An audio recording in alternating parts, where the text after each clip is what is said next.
All right, guys, it's good to see you again. Not really sure what's going on with my hairdo today. Another quarantine hairdo that I can't do anything to fix, but not gonna worry about that. So today I'm gonna try to create a quick video. I know I keep saying that for all my videos, that I want them to be quick and short and to the point, and they're not that short. But today I just wanna get into the sort of basics and the foundation of this class, right? And that is the idea of multimodality. I've been mentioning this word quite often recently, being multimodal composition. Now we're finally starting to learn what these things are, right? And so the idea of multimodality, modes, and literacy kind of all work together to lead into what multimodal rhetoric is, which we'll talk about in the next video, of looking at what it means for your audience, what the purpose of your multimodal text is, and the context and things like that. So what I want to start with today is looking at the difference between content creators and content consumers, right? All of us are content consumers. It means that we consume digital text that we find, right? Every day, like I mentioned in the previous video, we're looking at social media, we're looking at YouTube, we're looking at TV, we're looking at posters in the hallways of our apartment buildings, whatever they might be, right? And so we're interacting with multimodal text. We're consuming, right? The point of this class is to teach you to consciously consume digital media, which means start thinking about it in deeper ways and start thinking more about the purpose and what the author's conscious choices were to create that digital text. But then to also transfer those skills in consuming towards your own creations, right? So you can be a content creator, right? And the content creator has all the power, as we read about, right? The one who is in charge of the communication has the power. Remember, oral language is where we sort of started our communication. Then it moved into written language, and those who couldn't write were left behind, right? Only the people who had power knew how to write, so they could spread word across lands far and wide, right? And now we've moved into the digital age, where we have digital media that is allowing those who were only consumers at one point to now be creators, right? And so we've moved into this digital world, this digital age that is allowing us to communicate more freely. We have wider circles to reach. We can reach globally. We can reach our communication globally, things like this, right? So the point of this class is to get you from a content consumer all the way over to a content producer or a content creator, right? And that's where we really want to strive to be. We want to be creators, so we have the power, we have the control. And so how we do that is through multimodal composition. We create digital media through multimodal composition, right? So in order to understand what a multimodal composition is, we need to learn literacy and language of multimodality, right? And so that's what we're going to do here just briefly, right? We're going to learn some of the terminology, some of the language that are frequently used in multimodal composition. The first one is obviously mode, right? Multimodality is broken into these two separate terms, multi and mode, right? So using multiple modes to communicate a more clear, effective, and complete message, right? So mode is the style of communication that you use. We have 5 different types of modes. Those are the linguistic mode, the oral mode, the visual mode, the gestural mode, and the spatial mode. You got 5 of them there. We'll go into those in just a little minute here. Another word that we have to understand in this language of multimodality is text, right? Text has been commonly referred to as just writing, right? Texting, these sort of things. When we refer to text in the multimodal world or in the digital world, a text is basically anything that communicates, right? A digital text could be a meme. A digital text could be an essay. A digital text could be a video. A digital text could be a digital narrative or a story. It could be anything. So when we say text, when I'm telling you you need to find a multimodal text, when you need to find a digital text to complete your blog posts, this is what I mean. It's the file, so to say, right? Which is also called media, which we'll learn about here in a minute too. So text and mode are going to be the first ones that we need to learn there. And we're learning these things so that we can become multimodal literate, right? we have to talk about literacy when we talk about learning language. Literacy, in its most basic format, is being able to read and being able to write, right? If you are a literate person, you can read and you can write. That means you have literacy. Those are the most basic formats of literacy, right? But there are so many other styles or formats of literacy in the digital age now, right? We have to become literate in order to engage in a certain community, right? At this point, I am more multimodal literate than you are, because it's the beginning of the semester, right? But you, as a younger person, a millennial, so to say, right? You are more Instagram literate than I am, right? I don't have an Instagram account. I think I'm too old to start an Instagram account. I don't want anything to do with Instagram. You guys got me to sign up to Telegram. I think I'm stretched far enough there, right? I don't know how to use Telegram, so I am not, or Telegram. I don't know how to use Instagram, which means I am not Instagram literate, right? I don't know how to like things. I don't know how to upload things. I don't know how to share things. I don't know how to do things on Instagram, right?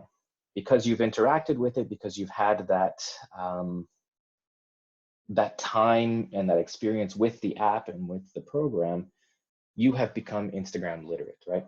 So that's just one of the digital literacies, right? We're Facebook literate, we're Snapchat literate, we're VK literate, we are YouTube literate. These are just the platforms, right? But we're also video editing literate. We're also camera literate. We're also going to be photo editing literate and things sort of things, right? So we're going to gain literacies, and what we can think of as literacies are just tools on our belt, right? If we have this belt on our waist and we're adding our tools into it, a hammer, a wrench, a screwdriver, whatever they might be, instead of adding physical tools, we're going to be adding different literacies throughout the semester, right? So I told you in one of my other videos is that we're going to be touching in parts of linguistics, we're going to be touching in parts of art history, we're going to be touching in parts of graphic design and parts of psychology and all these other things, right? So when we start engaging in all these different literacies, these are different tools that we can add to our belt that hopefully we will be able to use once we make the transition from content consumer to content creator, right? That's the whole point of this course, is we're teaching you literacies, we're giving you tools to transfer into your own creations, right? That's the whole concept behind the course. That's the whole goal, the whole purpose behind the course, is to get you guys to go from just consumers to a conscious and literate consumers into conscious creators, right? And that's what we use literacy for. So that's just a little bit about literacy. As we learn more about multimodal composition, you will become more literate, right? As you practice more forms of multimodal composition, you will become more literate in multimodal composition. So that, again, is the overall idea of the course, right? So let's go into the idea of the modes, right? 5 modes in multimodal composition so far, right? I'm sure there's going to be a ton more as this genre, this discipline grows. Linguistic is our first one. It's probably the most obvious one, right? The idea of oral, spoken word, or written word, or typed word, or word choice, delivery of the text, the organization of the writing, the development, the coherence of the ideas, all of these fall into the linguistic mode, right? Linguistic mode is going to be the one that we've used from the very beginning. Like I said, everything was done orally. We had to rely on our memories in order to tell stories, in order to pass on knowledge. It was all orally done from way, way, way back in the day, right? Before the written word existed. Then it moved into writing, and that's basically where we've kind of been stuck for the past, I don't know, 2,000 years, however long it is, right? I have no idea, right? We're stuck on relying or thinking that we have to rely on the written text in order to communicate effectively, in order to communicate completely, right? That's when digital communication or multimodal composition comes in and starts changing the game, right? We start leveling up, we start powering up, and we start adding in different modes. So linguistic is the kind of the OG mode, right? The original gangster mode. He started it. He's still working on it. He's still strong. He's still necessary, but he's probably not the most important anymore, right? Now we're going to move into the oral mode, right? The oral mode, or the visual mode. We'll move on to the visual mode. The visual mode being anything we can see, right? This could be color, it could be layout, style, size, perspective, framing, any sort of videos that we're watching, any sort of images that we see, anything that is visual that adds to the communication of your text falls under this visual mode. Pretty simple, right? Pretty important though, right? Next is the oral mode. Oral mode is obviously everything that we hear, right? Everything that we hear, oral, A-U-R-A-L mode, the oral mode. That's everything that we hear. So this, when you're working on your own projects, this could be music. Okay, Buddy has decided to come back and help me deliver the rest of this lesson. Sit down. So the oral mode, that's everything that is music, sound effects, ambient noise, sounds. The lack of sound, silence is going to be a big piece of the oral mode, right? Not having sound really affects your audience quite a bit when you restrict them from one of these modes that they're used to having. So the sound of silence is also going to be a big part of oral. Tone of voice, volume of sound, emphasis, accent, things like that. What I'm recording for you right now, well, let me do one more and then I'll talk about that. So that's the oral mode, everything you hear. So when you're putting your projects together, that is everything that you decide to use in the audio track, basically, right? This is something we'll use quite heavily in the second half of the semester. The fourth mode is going to be your spatial mode. Spatial mode is probably one of the more difficult ones to understand, but it's still not very difficult. It mainly focuses on like the arrangement and the organization and the layout and the proximity between things. So a lot of the spatial mode really depends on design in itself. So once we start studying design more, you'll understand more about what the spatial mode is. But spatial mode just means where things are placed so that it makes it easier for your audience to understand your message, right? So that you can communicate more effectively. The organization of how you've put things together. And the last one is the gestural mode. So the gestural mode is always going to be present if you have humans involved in your communication, right? So the gestural mode is everything that's going on here, everything that's going on here, right? Facial expressions, hand movements, hand gestures, body language, everything that's going on right here communicates something to you, right? If I were giving this lesson like this, it'd give a whole different style of communication from me, right? That if I'm just slopped back in a chair versus if I'm sitting up, right? So this is body language and the sort of how my gestural mode puts communication onto you, right? So in this video that I'm creating for you, I am using obviously the oral mode because you can hear me. I am using the visual mode because you can see me and you can see everything that's going on. You can see him. I am using the linguistic mode. I'm using oral communication with you, right? You can hear the words that I'm speaking. And I'm using the gestural mode because I do like to move my hands a lot. I do like to have facial expressions. I like to raise my eyebrows up when I'm excited. And when I'm mad, I put my eyebrows down, you know? So I do a lot of that. Right? So in this video, this is a multimodal text that I'm creating for you using 4 out of the 5 modes. You could consider, you could make a case that I have you use a spatial mode as well. I have positioned myself between 2 doors here with a chair in the background and a cat in the middle, right? So there is some sort of organizational layout to my screen. But I don't know if it's that effective towards completing my message, right? For me to give you a class like this. So in a way, I'm using all 5 modes. 4 of them are much more prominent than the 5th one, right? I don't know if you guys noticed, but I'm trying to do a different background for you for every lesson. Switch it up a little bit so it's not just me talking to you with the same background every lesson, every video, all these things. So hopefully you enjoy that, a little bit of different backgrounds with some special guests, obviously. So those are your 5 modes. Those are the things that you really have to understand. You really need to memorize them and know what's going on in each of them. I'll be looking for these in blog post number 1 as well, analyzing what type of modes your multimodal text is using most effectively, which ones are working the best for your author, right? Whatever it may be. A couple other terminologies, pieces of language that you need to know in order to understand multimodal composition is the idea of media, medium, and affordances, right? Media and text can be used, let what is it, synonymously, right? They're kind of the same word, a media and a text. For the most part, they can be used the same, right? Media is the file itself, right? This video that I'm giving to you is the media, right? Any video you see is a media. You understand, it's easy.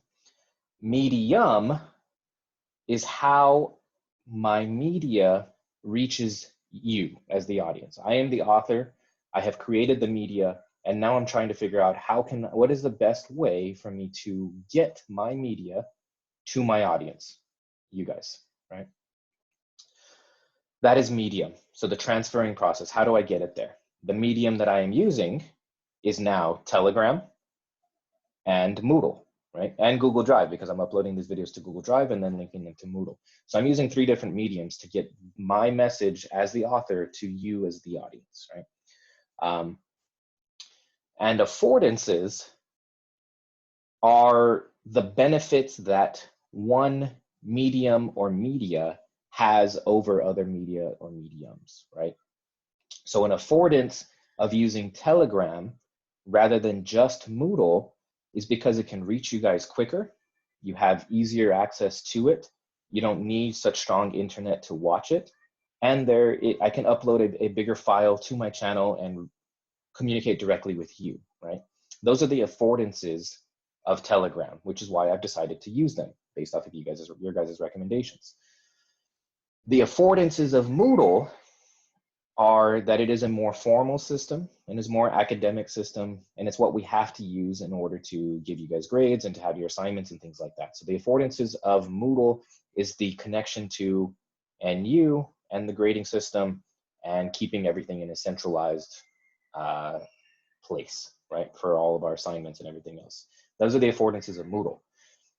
Telegram has more affordances in the way of fast communication, direct communication, and easier communication with less internet access. Moodle has the affordances of keeping it more formal and academic.